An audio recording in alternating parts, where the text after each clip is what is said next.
Hello and welcome to the Grand Line Review, your source for everything One Piece. Today we're going to be discussing a topic that pops up almost every time I mention a certain Charlotte Katakuri or his devil fruit, the Mochi Mochi no Mi, and that is the extreme confusion within the fanbase over exactly what a special Paramecia is, because there's a fair bit of conflicting information out there, and to be perfectly honest, it's not something I believe was particularly well explained in the series itself. And as a result, I tend to get a lot of comments on this channel like, dude, isn't Katakuri a Logia user? Or mate, isn't Magellan's devil fruit also a special Paramecia? And all of these questions and more will be answered here today. But first up, we've got to discuss the dubious origins of the special Paramecia, and this in and of itself is kind of where a ton of the confusion about Katakuri and the Mochi Mochi no Mi seems to stem from. Because in the initial release of chapter 863 in Weekly Shonen Jump, Jinbei specifically refers to the Mochi Mochi no Mi as a Logia fruit. However, this line was later changed to a special Paramecia when the volume containing chapter 863 was released. Now this sort of thing isn't an uncommon practice, and there are often cases where chapters were published in Weekly Shonen Jump containing errors, although these are usually art-based, like someone drawing Zora's scar on the wrong eye, stuff like that. However, this error is a bit more noticeable than most because it pertained to the explanation of a character who was and still is wildly popular in the fanbase. So after the initial chapter release, the information was spread like wildfire that Katakuri was a Logia user, and there was really no recovery from that initial bombardment of information. Once that idea is out there, no amount of retconning can completely eradicate it. However, it's also probably not semantically correct to call the initial definition as a Logia an error, because that would imply that special Paramecias had been planned all along, and this situation was a simple labeling mistake. I do not think that is the case. Rather, this situation seems like a glimpse of how the sausage is made, because One Piece is absolutely not as meticulously planned as a lot of people seem to believe it is. Oda has a strong general direction and overall sense of pacing, but he is also a master improviser, choosing to draw essentially whatever he feels at the time, adding a lot of nice flair to the story. And the most famous example of which being the supernovas actually. None of them were planned to exist at all until Oda thought that the Sabari arc might be a bit too flat, and just created them all on the spot to add some dramatic intrigue. And that's more or less what I think happened here with the special Paramecia thing. Oda submitted chapter 863 with every intention for Katakuri to be a Logia user, and then somewhere down the line he had an even better idea and decided to make the switch in volume format. Now as for what that better idea was, it could be something really simple like wanting to emphasize the similarities between Luffy and Katakuri a lot more. I mean, the whole interaction was an exercise in Luffy encountering a much better version of his own abilities and learning from it. So I think it's very narratively sound for him to be facing off against another Paramecia user. Of course, the problem with that is that this alleged Paramecia user has already displayed some Logia qualities, so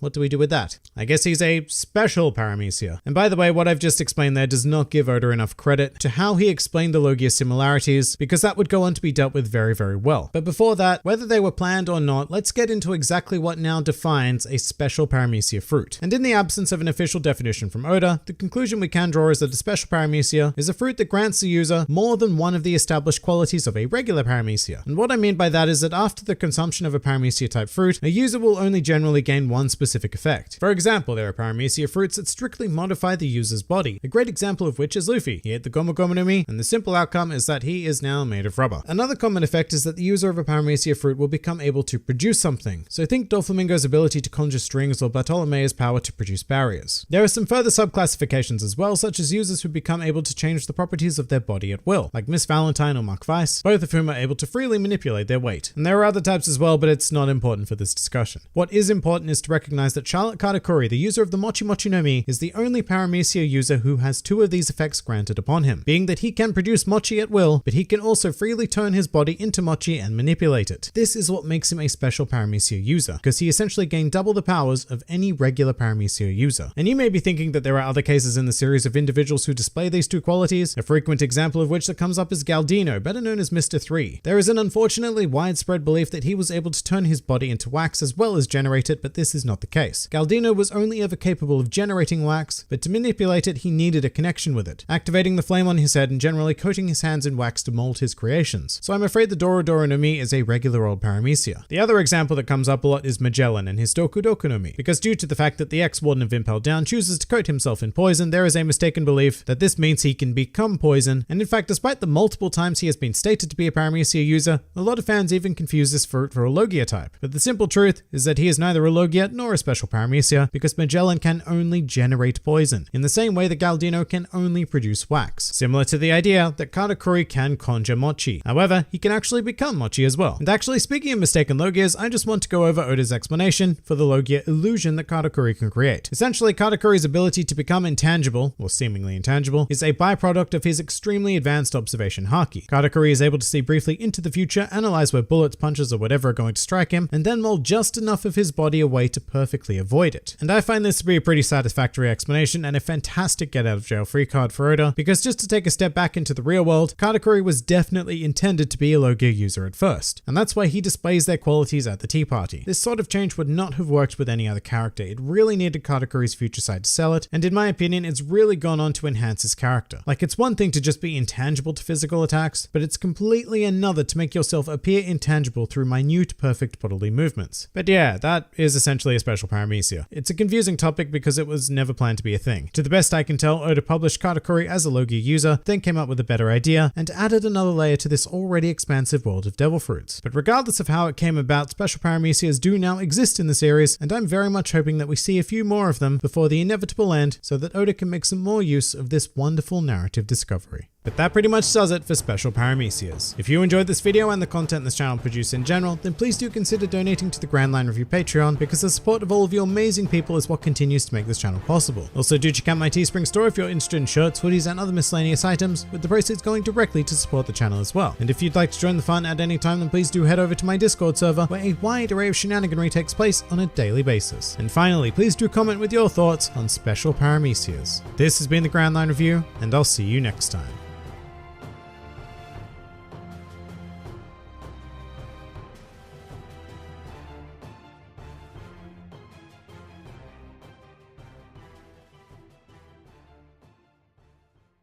He's had more to drink than I have today. Not by much, but by enough. And his eyeball's falling out. Maybe because he's sniffing a skunk. Maybe.